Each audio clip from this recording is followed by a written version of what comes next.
If you didn't personally live through the 1970s, it's easy to make assumptions. You probably picture everyone dressed in bell-bottoms, their shirts unbuttoned down to their navels, and their perfectly coiffed shag haircuts not budging as they boogie-woogied all night long. And while that may be a fairly accurate snapshot, especially the bell-bottoms, it's by no means the complete picture. For those who came of age during the grooviest decade in history, memories run deeper than Donna Summer and questionable fashion choices. And with the current state of the world as bizarre and challenging as it is right now,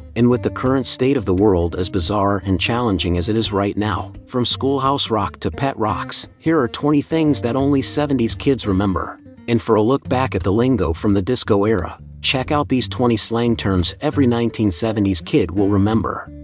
1. Taking care of pet rocks.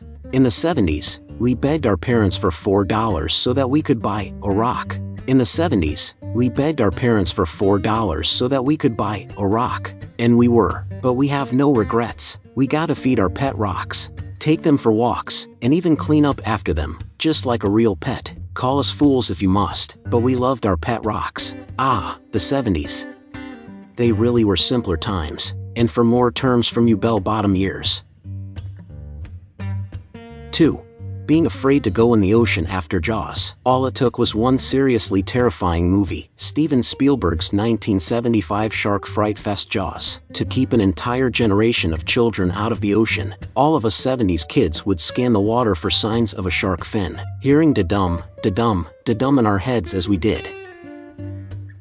3. Learning math and grammar from Schoolhouse Rock. These educational animated shorts popped up amid our usual Saturday morning cartoon lineup, and their songs were so darn catchy that we didn't even mind that they were tricking us into learning. With educational hits like Conjunction Junction and 3 is a Magic Number, Schoolhouse Rock probably taught us more than our actual teachers did. Ask anybody who grew up in the 70s to explain how laws are made in our country, and they'll likely start singing I'm Just a Bill.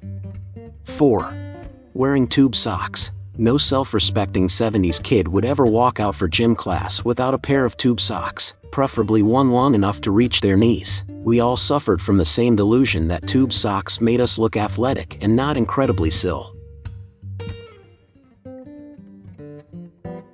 5. Getting dressed with Dressy Bessie and Dapper Dan. These Playskool dolls were designed to help us 70s kids learn how to use buttons, snaps, zippers, and ties. Dressy Bessie looked like she'd soon be hitching a ride to Woodstock, and Dapper Dan looked like someone who drove a van that reeked of patchouli, but they still made learning fun. 6. Worshipping Fonzie. Kids didn't tune into the sitcom Happy Days because they were nostalgic about the 50s. They did it to see the Fonz, the coolest character on TV. All across the country, kids would be practicing their Fonzie thumbs up and saying "aye" with the perfect Henry Winkler in.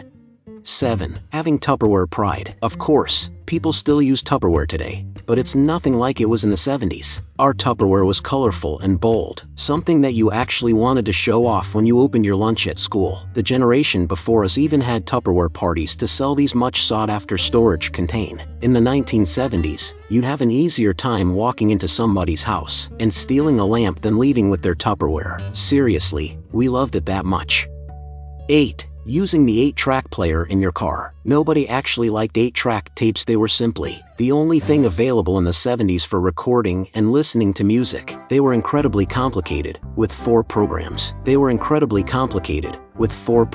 Instead of sides. You had to toggle from program to program, making the whole enterprise hugely annoying and clunky.